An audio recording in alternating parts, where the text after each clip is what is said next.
फिर याद किया। हम आकाशवाणी के नजीबाबाद केंद्र से बोल रहे हैं। मीडियम वेव 314.47 मीटर यानी 954 किलो हर्ट्ज पर। रात्रि के 10:30 होने को हैं। प्रस्तुत है कार्यक्रम मुझे याद है जरा जरा। आज के इस कार्यक्रम में लीजिए सुनिए आकाशवाणी श्रोता अयूब खान और जिशान वारसी की रेडियो से जुड़ी यादें। इस कार्यक्रम में प्रस्तुति सहयोग है यशोधर डबराल का और कार्यक्रम के प्रस्तुतकर्ता हैं शोभित शर्मा।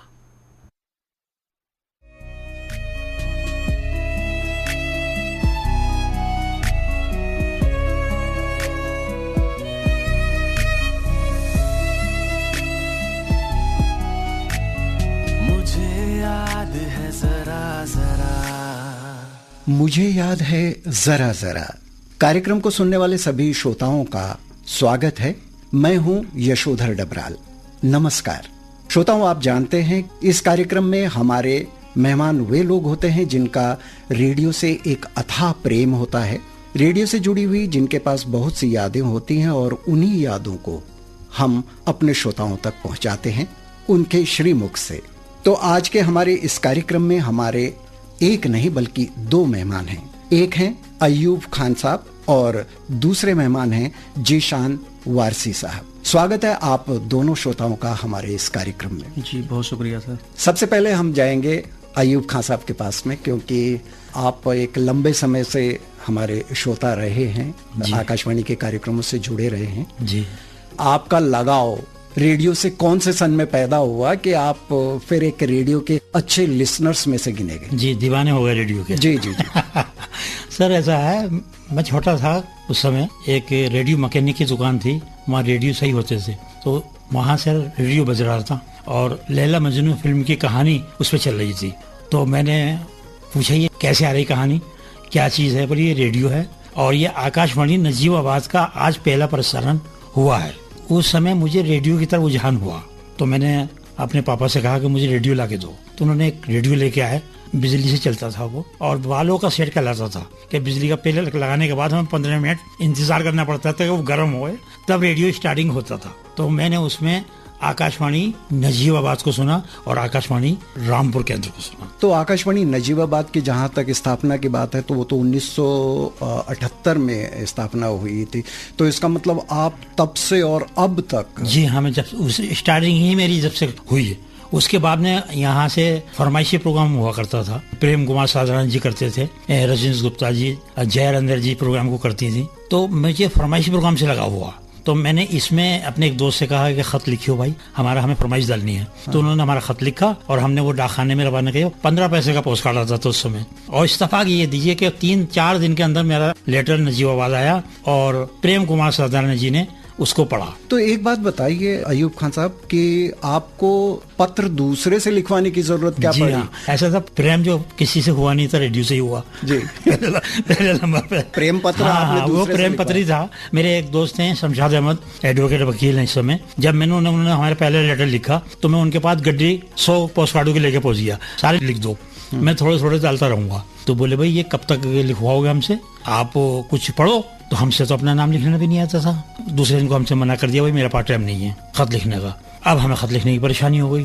फिर हमने उनसे कहा, मैंने कहा ऐसा भाई आप हम तुम पढ़ना लिखना सिखा दो जिससे हम पोस्ट कार्ड लिख सके। तो हमने साहब पढ़ना लिखना शुरू करा और आज हाई स्कूल कर लिया, सिर्फ इस आकाशवाणी की वजह से और रेडियो से जुड़ाव की वजह से। वाह, क्या बात है, क्या बात है। अगर आपको रेडियो से इश्क ना होता तो आप खत ना लिखते तो फिर पढ़ाई नहीं करते है? और आज अनपढ़ होते। तो रेडियो जो माध्यम है वो लोगों को सिखाने का है। गाना अलग चीज है, मनोरंजन सुनना अलग चीज है, इससे ज्ञान मिलता है। जो अपनी कहीं पे हमें नौकरी की तलाश है उसके बारे में हमें जानकारी मिलती है, वार्ताएं मिलती है नई। तो जो चीज हमें जानकारी नहीं होती तो उसमें हमें रेडियो बताता है।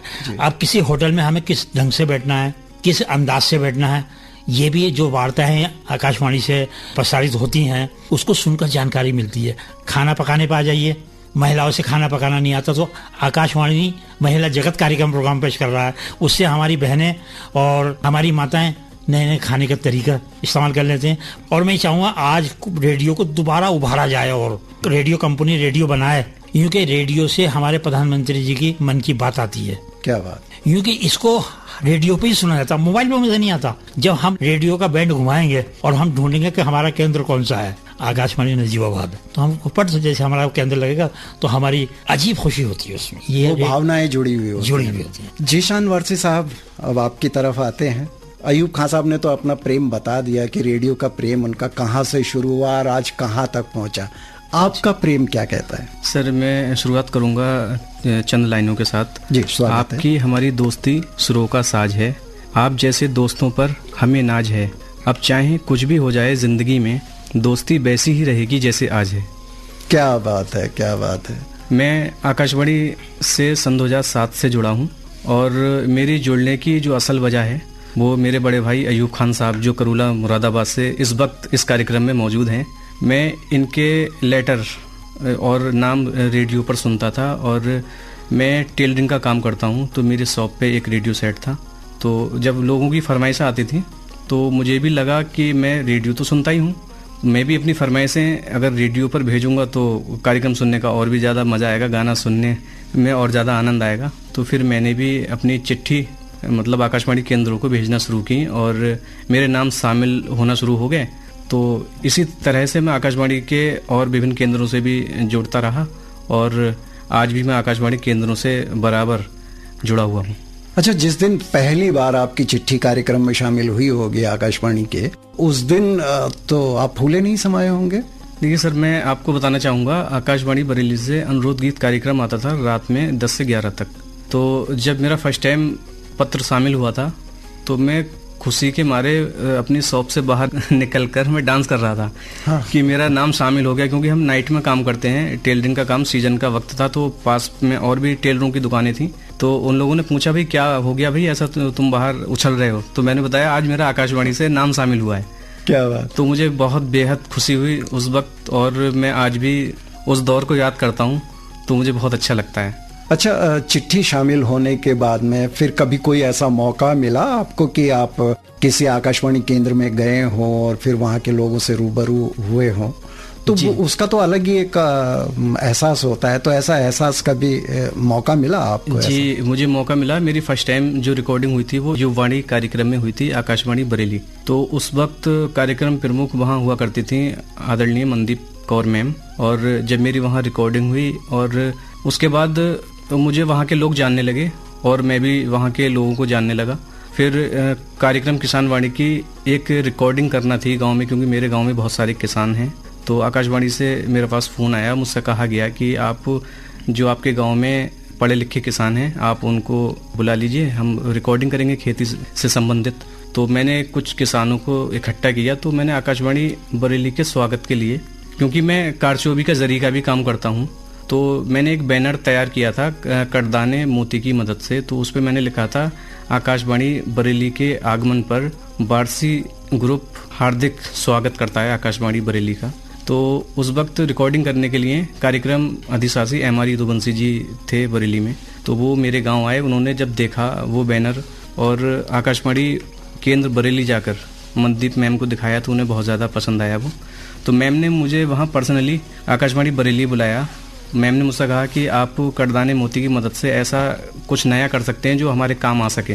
तो मैंने आकाशवाणी का मोनोग्राम जो मैंने वेलवेट के कपड़े पे उसको डिजाइन किया था, तो वो मैंने 40 पीस बनाए थे और वहाँ आकाशवाणी केंद्र पहुँचाए। तो मैम ने किसी प्रोग्राम में वो जो आकाशवाणी केंद्रों के जो आला अफसरान अधिकारी लोग आए थे वो उनको गिफ्ट किए थे। तो बहुत लगाव रहा है मेरा आकाशवाणी से और आज भी बराबर जुड़ा हुआ हूँ। कुल मिला के कि आपकी एक कला दूसरे कला के साथ में संगम कर गई। जी। तो अब अयूब खान साहब, आपके क्या अनुभव हैं वो थोड़ा सा हम जानना चाहेंगे। जैसे अभी हमारे भाई जीशान साहब ने बताया कि आकाशवाणी में मैंने मोनोग्राम बना के दिया। आपको मैं एक बहुत पुराना वाक़या बताते चलूँ, रेडियो से जुड़ा हुआ। मैं आकाशवाणी रामपुर में जब पहुंचा तो वहाँ के अनाउंसर हुआ करते थे विनोद आनंद दयाल और अंजलि वाजपेयी जी। तो उस समय बहुत छोटा था, मैंने स्टूडियो के गेट के आगे खड़े होकर पूछा कि भाई आकाशवाणी यही है? बोले हाँ साहब यही है। हम बहुत डरते डरते आकाशवाणी के अंदर पहुंचे और देखा तो सामने अंजलि बाजपेयी और विनोद आनंद दयाल खड़े हुए हैं। हमने कभी देखा नहीं था उनको। उन्हीं से जाकर हमने पूछा नमस्ते करिए कि साहब हमें अंजलि बाजपेयी और विनोद आनंद दयाल से मिलना है। तो वो हंसते हुए बोले भाई वो तो आज आए नहीं है। अब हम बड़े उदास हुए। उन्होंने हमारा चेहरा बड़ा उदास देखा तो बोले बेटे क्या बात, कैसे उदास हो? मैंने कहा हम मुरादाबाद से आए थे और हमारे पापा जो खर्चे के लिए पैसे दिए तो वो जोड़ के हम किराए से यहाँ तक आए, सिर्फ उनसे मिलने के लिए है और वो नहीं मिल रहा है तो है नहीं समय, मुलाकात कैसे होगी? तो उन्होंने हमें फ़ौरन सीने से लगाया दयाल साहब ने। अरे बोले बेटे आओ, ये अंजलि बाजपेयी है, मैं विनोद आनंद दयाल हूँ। तुमने आवाज़ से नहीं पहचाना बेटे? तो हमारे पास उस वक्त इतना दिमाग नहीं था क्या कि रेडियो से आवाज़ मैच। आज तो हम किसी को भी बता देंगे कौन अनाउंसर प्रोग्राम कर रहा है जी। तो हमें वो स्टूडियो ले गए और हमें स्टूडियो घुमाया कि बेटे यहाँ से प्रोग्राम चलते हैं, हमारे चलते हैं। तो इस तरीके से हम रामपुर केंद्र से जुड़े थे। ये हमारी पुरानी यादें हैं और ज़रा ज़रा याद जैसी आ रही हैं वैसी हम आपसे को सामने शेयर कर रहे हैं। जैसे आपके प्रोग्राम का नाम है मुझे याद है ज़रा ज़रा जी। तो अगर ज़रा ज़रा आपको याद आता जा रहा है तो किसी भी आकाशवाणी केंद्र में क्या आपको अपना प्रोग्राम करने का मौका मिला हो, आपने फिर प्रोग्राम किया हो? जी हाँ, एक प्रोग्राम हुआ करता था। पहले मैं नजीबाबाद का जिक्र करता चलूँ। यहाँ पर एक स्टेशन डायरेक्टर हुआ करते थे बशीर आरिफ। उन्होंने एक ऐसा प्रोग्राम शुरू करा जो किसी केंद्र से नहीं आता था, जिसका नाम था यूथ फोरम, जिसमें नए नए उभरते कलाकारों को बुलाते थे। युवा लोग, बच्चे लोग आते थे, गज़लें गीत गाते थे। उस प्रोग्राम को करते थे रजनीश गुप्ता। तो शुरू में बशीर आरिफ साहब ने भी करा, तो उसमें अपनी कला उभारने का मौका लोगों को मिला, गज़ल गाने का, वार्ताओं का, बोलने का अंदाज। तो उस प्रोग्राम में मैं बोला था। उसमें एक लकी ड्रॉ का श्रोता भी चुना जाता था। उस समय पर्ची के द्वारा नाम निकलता था। तो जब वो पर्ची डाली गई, घर रखा था इसी स्टूडियो में जिस समय मैं यहाँ बैठा हूँ, तो वो पर्ची निकाली जाती तो उसमें नाम आया कि अय्यूब खान आज के लकी ड्रॉ श्रोता है। तो उस समय 150 रुपये हमें यहाँ से आकाशवाणी नजीबाबाद से मिले थे। वो सबसे पहला इनाम था हमारे लिए। उससे आज तक जुड़े। आकाशवाणी नजीबाबाद में भी प्रोग्राम रहे, आकाशवाणी रामपुर में यूथ फोरम प्रोग्राम चला। यही बशीर आरिफ साहब पे ट्रांसफ़र हो गए, रामपुर पहुँचे, वहाँ भी यही कार्यक्रम चला। फिर एक प्रोग्राम वहाँ से आता है श्रोता मंच, उसमें भी भागीदारी हमारी रही है। उसमें हमारा इंटरव्यू हुआ रेडियो से। इंटरव्यू का बात तो यहाँ तक पहुँची। जीशान वारसी साहब, अब आपकी तरफ आते हैं। आपका कोई ऐसा अनुभव है कि जब कभी आपने कार्यक्रम किया हो किसी आकाशवाणी केंद्र पर? जी, मैं श्रोता मंच कार्यक्रम में भी मेरी कई बार रिकॉर्डिंग हो चुकी है। और रेडियो से कहा जाए तो रेडियो मेरे जीवन का बहुत मतलब करीबी दोस्त है मेरा। और रेडियो ने हमें कहाँ से कहाँ पहुँचा दिया, क्योंकि मैं सन 2007 से आकाशवाणी केंद्र से जुड़ा और सन 2008 में मेरे अब्बू का इंतकाल हो गया। तो घर पे परिवार को चलाने के लिए मतलब कोई था नहीं कमाने वाला। तो हम छोटे छोटे थे उस वक्त, हम स्कूल में पढ़ते थे। तो हमने घर की जिम्मेदारी संभालने के लिए हमने खुद टेलरिंग का काम सीखा। और मेरा छोटा भाई, उसकी पढ़ाई छूट गई थी, वो भी लिसनर रहा है आकाशवाणी का, इमरान शेख नाम है उसका। तो जब उसकी पढ़ाई छूट गई और मेरी पढ़ाई छूट गई, फिर मैंने काम करा, उससे थोड़ा पैसा कमाने लगा, घर परिवार मेरा ठीक ठाक चलने लगा। फिर मैंने अपने छोटे भाई को पढ़ाया। उसने एग्रीकल्चर से MSc करके और प्रोक्योरमेंट ऑफिसर की पोस्ट पे इस वक्त कार्यरत हैं।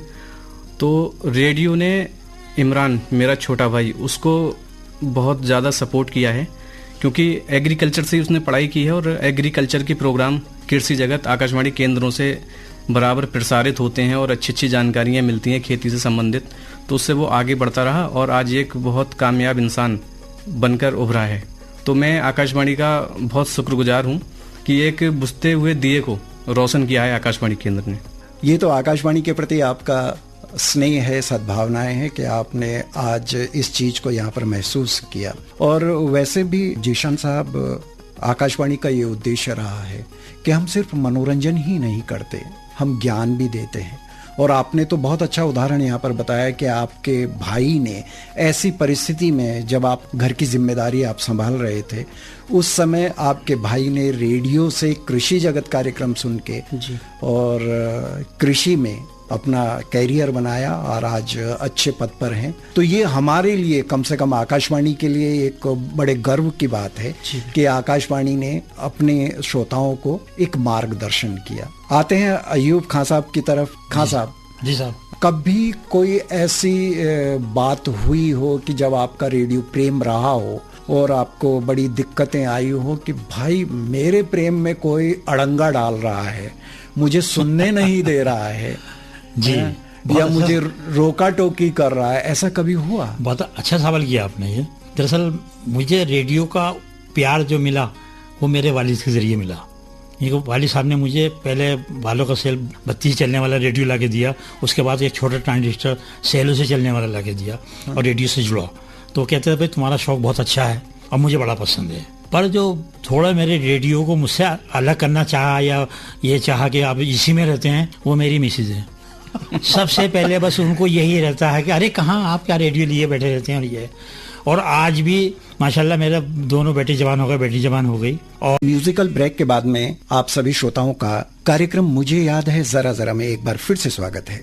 श्रोताओं, आपको बता देते हैं कि आज के हमारे मेहमान हैं अयूब खान साहब और जीशान वारसी साहब। ये हमारे बहुत पुराने श्रोता हैं और आकाशवाणी के कार्यक्रमों से इनका बहुत बड़ा लगाव है। जीशान साहब, अब आपकी तरफ हम आ रहे हैं। आपकी रेडियो से जुड़ी हुई कोई ऐसी याद हो जो एकदम से अद्भुत हो? मेरी एक आकाशवाणी से जुड़ी हुई बहुत ही पुरानी और यादगार याद मेरे जहन में आई है। मैं आकाशवाणी बरेली के एक कार्यक्रम में शामिल हुआ था जो किसानों का कार्यक्रम था। तो उसमें जब मैं वहाँ पहुँचा था तो बारिश हो रही थी बहुत ज़्यादा तेज़। तो प्रोग्राम होना था करीब 10 बजे से और प्रोग्राम बारिश की वजह से बहुत ज़्यादा लेट हो गया। तो वहाँ बहुत सारा काम पड़ा हुआ था। तो वहाँ के जो अनाउंसर हैं और मतलब आकाशवाणी के स्टाफ के लोग सभी बहुत ज़्यादा मेहनत से प्रोग्राम की सेटिंग बना रहे थे, लेकिन वो सिमटने में नहीं आ रहा था। तो मैं और मेरा छोटा भाई, हम दोनों लोग वहाँ उस प्रोग्राम में पहुँचे हुए। तो हमने खुद लग के वहाँ पे पूरी प्रोग्राम की हमने सेटिंग कराई वहाँ पे। और वहाँ मनदीप कौर मैम भी थी उस टाइम और हेमा दुबंसी जी भी थे, विनय वर्मा जी भी थे। तो हम बहुत ज़्यादा सुर्खियों में आ गए क्योंकि हम लिसनर थे। तो वहाँ बार बार हमारा जिक्र मतलब हो रहा था। वहाँ बता रहे थे कि ये हमारे 2 लिसनर हैं, सुबह के आए हुए हैं और प्रोग्राम को सेट करने में इन्होंने हमारी बहुत ज़्यादा मदद की है।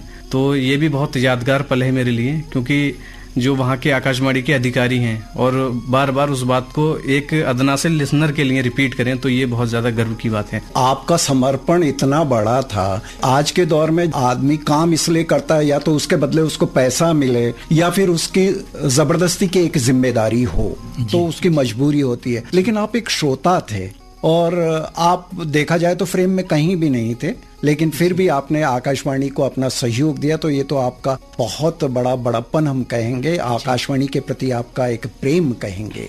अयूब खान साहब, आपकी भी तो कुछ ऐसी यादें होंगी जब आप किसी अधिकारी से मिले होंगे तो कुछ अद्भुत सा आपको लगा हो? बहुत अच्छा सवाल है। मोहम्मद अली मौज एक बहुत बड़े शायर थे आकाशवाणी रामपुर के और केंद्र निदेशक भी रहे दिल्ली में भी और आकाशवाणी रामपुर में भी। तो उस समय हम दिल्ली जब उनसे मिलने गए थे मोहम्मद अली मौज से, तो वहाँ हमारी उनसे मुलाकात हुई। तो वहाँ पर उनके पास बैठे हुए थे अहमद हुसैन मोहम्मद हुसैन, जो बहुत बड़े गजल कलाकार हैं। जी जी जी। तो मौज साहब ने हमारी उनसे मुलाकात कराई कि देखिए हमारे श्रोता हैं, मुरादाबाद से दिल्ली तक मिलने आए, इनकी मोहब्बत का आलम देखिए। तो अहमद हुसैन मोहम्मद हुसैन ने हाथ मिलाया मुझसे और बड़े खुश हुए, बोले चलिए हम रामपुर आप ही के साथ चलते हैं। तो हम उन्हीं की गाड़ी में बैठकर दिल्ली से आकाशवाणी रामपुर आए। तो उस समय हमें बड़ा अजीब खुशी हो रही थी कि आकाशवाणी के एक गज़ल कलाकार और एक डायरेक्टर उनकी गाड़ी में बैठ के हम दिल्ली से मुरादाबाद या रामपुर तक आए। वो याद कभी मैं करता हूँ, ये कि यादगार आकाशवाणी की ऐसी है जो आज भी मुझे याद अक्सर रहती है। बिल्कुल, आकाशवाणी क्योंकि एक ऐसा प्लेटफॉर्म है जहाँ पर सभ्यता, संस्कृति और व्यवहार सारी चीजें काउंट की जाती हैं और यहाँ पर ये उम्मीद की जाती है कि जो भी जुड़ेगा वो एक समाज का प्रबुद्ध व्यक्ति होगा, उसकी दिमागी सोच बहुत ऊंची होगी। ये माना जाता है और माना ही नहीं जाता बल्कि ये होता भी है। यहाँ आपको एक बात और बता दूं, उर्दू सर्विस जिस समय मैं मौज साहब से मुलाकात करने गया था, तो उसी समय अमीन साहिनी एक बड़े मशहूर हुए हैं और हिंदुस्तान के बल्कि नंबर 1 अनुसार कहूँगा, जी जी जी, वो वहाँ दूरदर्शन पे रिकॉर्डिंग के लिए आए थे। तो उनका और मेरा सामना एक ही गेट से निकलना हुआ कि मैं आकाशवाणी को उर्दू सर्विस के गेट से और दूरदर्शन के गेट से वो निकल रहे थे। तो किसी ने कहा अरे उनका नाम ले गया। तो फौरन ही मैंने उनकी सबको मुखातिब हुआ और मैंने उनको सलाम अर्ज करा। बोले अब बेटे कौन? मैंने सोचा हूँ मैं आपको सुनता हूँ। तो चलते चलते उनसे मेरी मुलाकात सिर्फ इतनी हुई थी। वो पल मुझे याद है, अक्सर मैं फोटो में देखता हूँ तो आज भी मुझे उनकी याद आती है। तो अभी तो कभी कभी ऐसे होता होगा कि सपने में भी दे जाते सपने में तो बहुत से लोग ऐसे हैं कि आकाशवाणी के अनाउंसर सदाना जी वो इतनी मोहब्बत क्या करते थे, और उनका अंदाज कि भीगी भीगी किरणों पे फूल पर एक भंवरा बैठता है, उनकी शायरी एक अलग मिजाज की थी। वो अक्सर मेरे ख्वाब में आते हैं। और ज़्यादातर रजनीश गुप्ता जी, ये एक आकाशवाणी ने नजीबाबाद के ऐसे अनाउंसर रहे जो बहुत प्यार करते थे लोगों से, बड़ी मोहब्बत करते थे। मैं आज भी उनको बहुत याद करता हूँ। जीशान वारसी साहब, आपको तो नहीं सपने आते कुछ? नहीं, मुझे तो सपने नहीं, मैं तो हकीकत में मिलता हूँ। देखिए, आकाशवाणी केंद्र जानना जब होता है तो एक अलग ही खुशी होती है, और वहाँ जब आप जैसे सुपरस्टार आकाशवाणी केंद्रों पर मिल जाएं तो बस क्या कहना, मतलब मुलाकात में 4 चांद लग जाते हैं। अब जैसे आपसे मुलाकात हो रही है, पहली मुलाकात है, पर हमें ऐसा लग रहा है कि हम बरसों से मिले हुए हैं। क्या बात, और शायद इससे पिछला प्रोग्राम जो था, याद है जरा जरा, शायद मुझे ऐसा महसूस होता था आप ही कर रहे थे वो। जी जी जी जी, हाँ, तो मैंने देखा, मेरी नहीं तो खुशनसीबी की बात है कि कल जिनको मैं प्रोग्राम में रेडियो पे सुनना था, आज मेरी उनसे मुखातिब हूँ और मेरे सामने बैठे हुए हैं वो। चलिए, तमाम बातें हमारे मेहमानों की हमसे हुई हैं और हमारे श्रोताओं तक मेहमानों आपकी बात पहुंची है। ये तो आपका रेडियो से जुड़ा हुआ स्नेह था, रेडियो से जुड़ी हुई यादें थी। अब यहाँ पर थोड़ा सा अलग हटके हम बात करते हैं कि आज का जो दौर है उसको आप क्या देखते हैं रेडियो के हिसाब से, क्या महसूस होता है आपको? क्योंकि आप तो बहुत लंबे समय से, अयूब खान साहब, रेडियो से जुड़े हुए हैं। आपने बताया कि 1990 से आप रेडियो सुन रहे हैं जी, और जीशान साहब ने बताया कि 2007 से रेडियो से मोहब्बत कर रहे हैं जी। तो ये जो इतना बड़ा समय अंतराल बढ़ा है, उसमें क्या क्या चेंजेस आए हैं? पहले अयूब खान साहब, हम आपसे पूछें। सर, पहले आकाशवाणी चला जी, रेडियो सुनने का, फिर उसी को दूसरा रूप एफएम में दे दिया गया, तो हमें और क्वालिटी अच्छी मिली। पर सरसराहट रेडियो में जो आती थी उसमें हम कान लगा के सुनते थे, उस सरसराहट में अपने नामों को सुनते थे, उसमें कितनी कठिनाइयाँ होती थी। एफएम के जरिए हमें क्लियर मिला, और आज उसी रेडियो को मोबाइल पे कर दिया गया है जो बिल्कुल सरसराहट का नाम ही नहीं है और बिल्कुल क्लियर सुनाई दे रहा है।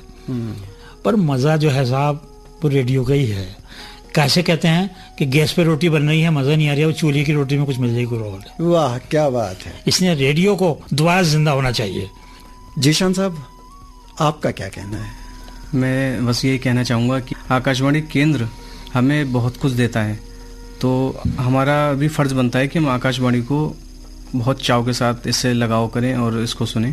पहले आकाशवाणी केंद्र जो हुआ करते थे गिने चुने हुआ करते थे, क्योंकि रामपुर था तो बरेली नहीं था। 1993 में आकाशवाणी बरेली में उसकी स्थापना हुई तो थोड़ा और अच्छा लगा। फिर टेक्निकल मतलब हाई हुई हमारी, तो उसके बाद एप्लीकेशन पर आ गया। तो एप्लीकेशन जो है बहुत ही अच्छा माध्यम है। अच्छा, आप लोगों ने जैसे कि रेडियो सुना है तो यहाँ पर बहुत से प्रोग्राम्स होते हैं, समाज के हर व्यक्ति के लिए कार्यक्रम पेश किए जाते हैं, तो आप लोग उन कार्यक्रमों को सुनते भी हैं।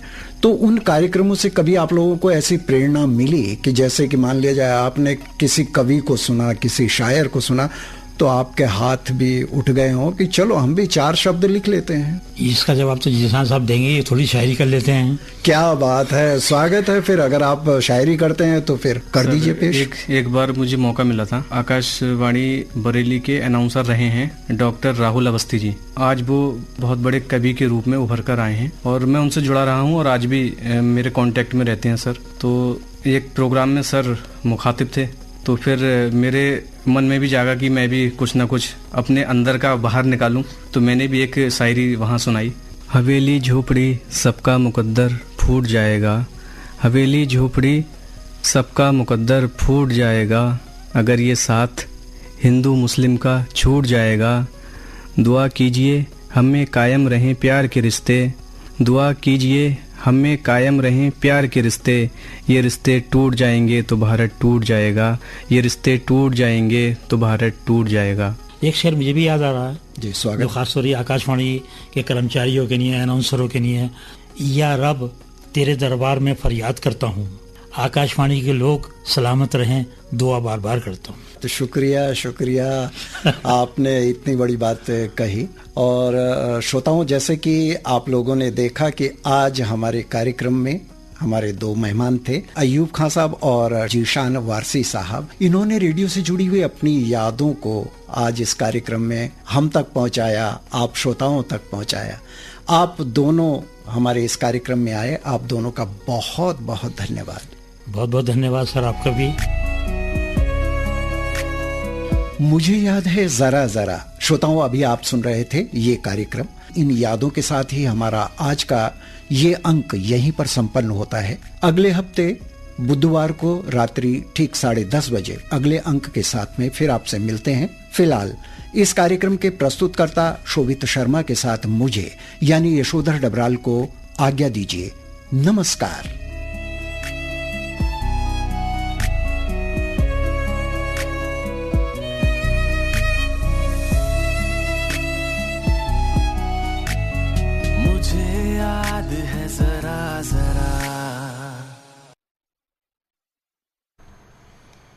मुझे याद है जरा जरा। अभी आपने आकाशवाणी श्रोता अयूब खान और जिशान वारसी की रेडियो से जुड़ी यादें सुनी। आपसे बातचीत कर रहे थे यशोधर डबराल। प्रस्तुति सहयोग यशोधर डबराल का था और कार्यक्रम